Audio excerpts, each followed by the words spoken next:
आज का हमारा टॉपिक है नॉन फिनिट्स। नॉन फिनिट्स क्या होते हैं कि इसमें हमारा सब्जेक्ट टेंस इसके अकॉर्डिंग भी सेंटेंस चेंज होते हैं। ये हमारे दो तरह के होते हैं, फिनिट और नॉन फिनिट। अब फिनिट वर्ब क्या होते हैं, सिर्फ हमने सिंपल तरीके में ये याद रखना है कि वह वर्ब जो अपने फॉर्म के सेंटेंस के सब्जेक्ट या टेंस के अनुसार चेंज हो जाती है, वह फिनिट वर्ब होती है। ठीक है, यानी कि हमारा कोई सेंटेंस है, अगर वो हमारे टेंस के अनुसार बदल जाता है तो वो फिनिट वर्ब हो गई, लिमिट हो गई उसकी। और अगर वह वर्ब हमारे टेंस या सब्जेक्ट के अनुसार नहीं बदलती है तो वो नॉन फिनिट वर्ब कहलाती है। अब हम इसके एग्जांपल इसको समझेंगे। जैसे एग्जांपल है, I want to play football. I want to play football. दूसरा सेंटेंस है he wants to play football.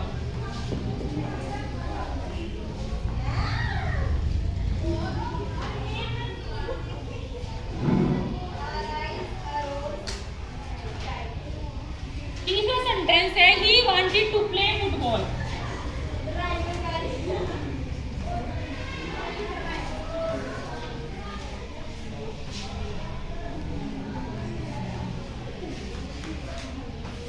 देखो इसमें हमने क्या किया है कि हमारा है to play to play to play, ठीक है। और ये हमारा है आई वॉन्ट, ही वॉन्ट्स या वॉन्टेड। अब ये जो हमारा पोर्शन है ये हमारा क्या हो जाएगा, ये चेंज हो रहा है किसके अकॉर्डिंग, हमारे सब्जेक्ट के अनुसार। यहाँ आई के साथ वांट आ गया, ही के साथ वांट्स आ गया, ठीक है, यहाँ पे वांटेड आ गया। तो ये जो हमारे टेंस या सब्जेक्ट के अनुसार चेंज हो जाता है उसको हम, ये हमारा किस में आएगा, फिनिट वर्ब। ये हमारी फिनिट वर्ब हो जाएगी। और ये टू प्ले, इसके ऊपर कोई फर्क नहीं पड़ा किस चीज का, तो ये हमारे हो जाएगी नॉन फिनिट। ठीक है, यानी कि जिसके ऊपर किसी भी टेंस या सब्जेक्ट का कोई प्रभाव नहीं पड़ा वो नॉन फिनिट, और ये हमारी फिनिट में काउंट हो जाएगी। ठीक है, अब देखिए इसमें नेक्स्ट है,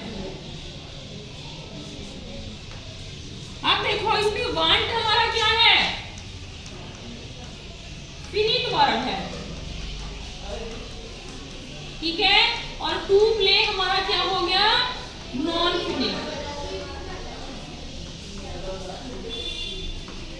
क्यों हो गया, क्योंकि टू प्ले हमने कुछ भी चेंज कर लिया, टू प्ले ही रहा, लेकिन यहाँ वांट का वांट्स हो गया, यहाँ पर वांटेड हो गया, तो इसलिए ये हमारा फिनिट वर्ब हो गया। ठीक है, अब एक चीज और करते हैं, एक एग्जाम्पल और देखते हैं हम। जैसे एग्जाम्पल है he is eating, he is eating, they are eating।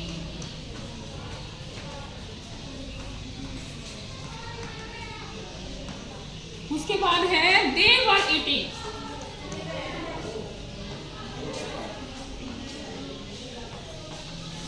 they were eating। अब इसमें हमने क्या देखा कि जो ये है is are were, ये हमारे क्या है, ये be के फॉर्म है, हमारे क्या है, हमारे be के फॉर्म्स हैं हमारे be।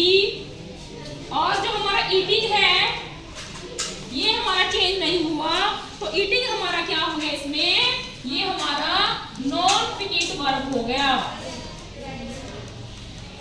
ठीक है, is, am और were ये हमारे be के फॉर्म्स हो गए, जो कि काउंट होंगे हमारे फिनिट वर्ब में। ठीक है, और ईटिंग हमारा क्या हो गया, यहाँ पर जो चेंज नहीं हुआ, चाहे यहाँ पर हमारा सब्जेक्ट चेंज हो रहा है, वर्ब चेंज हो रही है, लेकिन ईटिंग हमारा चेंज नहीं हुआ, तो ये हमारा हो गया नॉन फिनिट। यानी कि जिसके ऊपर किसी वर्ब का, किसी चीज का कोई प्रभाव नहीं पड़ता वो हमारा नॉन फिनिट होगा, और जो चेंज हो जाता है सब्जेक्ट नंबर के अकॉर्डिंग वो हमारा फिनिट वर्ब में काउंट होगा। आप देखो ये रूल्स है भाई नॉन फिनिट वर्ब के कि के बारे में पढ़ा कि वो क्या होती हैं। लेकिन देखो वर्ब के जो बेस फॉर्म को हम इन्फिनेटिव कहते हैं। जो वर्ब का बेस फॉर्म होता है उसको हम क्या बोलते हैं? इन्फिनेटिव कहते हैं। इसमें वर्ब से पहले टू लगता है और कई बार नहीं भी लगता, यानी कि जिस वर्ब से पहले टू लग जाएगा वो हमारा इन्फिनेटिव में काउंट हो जाएगा। और जब टू नहीं लगता तो उसको हम क्या बोलते हैं? Bare infinitive.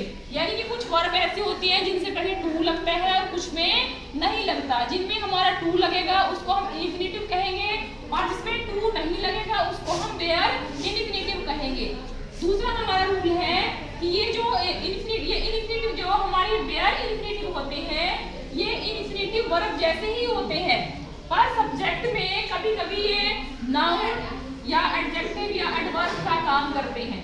ठीक है, यानी कि सेंटेंस में ये तो नाउन हो सकते हैं, एडजेक्टिव हो सकते हैं या फिर एडवर्ब हो सकते हैं। अभी हम इसको एग्जांपल से समझेंगे। तीसरा हमारा रूल है ये सेंटेंस में सब्जेक्ट, ऑब्जेक्ट, कॉम्प्लीमेंट किसी भी जगह पर आ सकते हैं। अब इस एग्जांपल से हम समझेंगे तीनों रूल्स को। हमने कुछ एग्जांपल लिखे हैं जो भी हमने 3 रूल पढ़े हैं। पहला सेंटेंस लिखा है Ram is a good boy.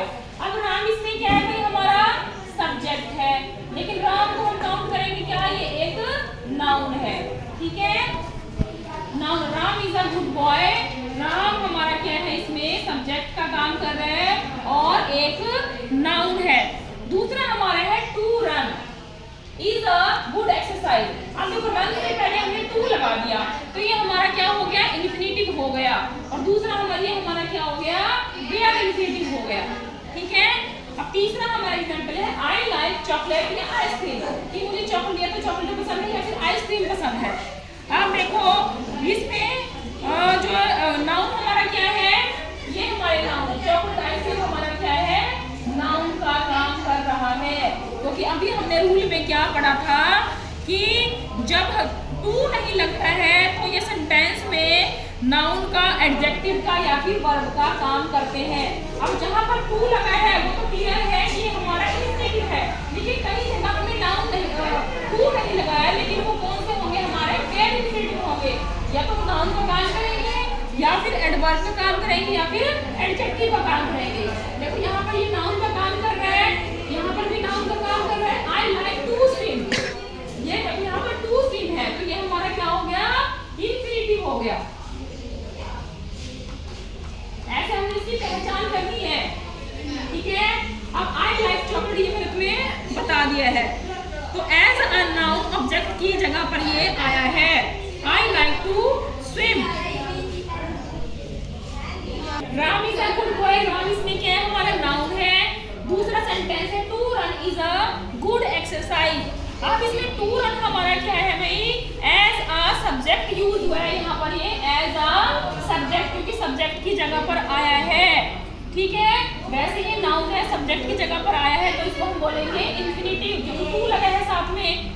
ठीक है, सब्जेक्ट या तो नाउन या फिर प्रोनाउन होता है हमारा, और तो कोई सब्जेक्ट नहीं होता। तीसरा है आई लाइक चॉकलेट आइसक्रीम। अब इसमें देखो जो हमारा चॉकलेट या आइसक्रीम है वो हमारा नाउन का काम कर रहा है। आई हमारा इसमें सब्जेक्ट है। तीसरा है I like to swim. To लगा है तो ये नेचुरल सी बात है कि ये इन्फिनेटिव है और ये एज अ नाउन यानी कि ऑब्जेक्ट की जगह पर आया है। ऑब्जेक्ट हमारा लास्ट में होता है तो ऑब्जेक्ट की जगह पर ये आया है। ठीक है, अब देखो अगला सेंटेंस है my dream is to purchase a car. यहाँ हमने टू लगा लिया, टू परचेज, तो ये हमारा हो गया इन्फिनेटिव। ठीक है, अब इसमें देखो कैसे हमने सेंटेंस को बनाया। टू परचेज हमारा इन्फिनेटिव हो गया, नाउन के रूप में कॉम्प्लीमेंट की जगह पर ये आया है।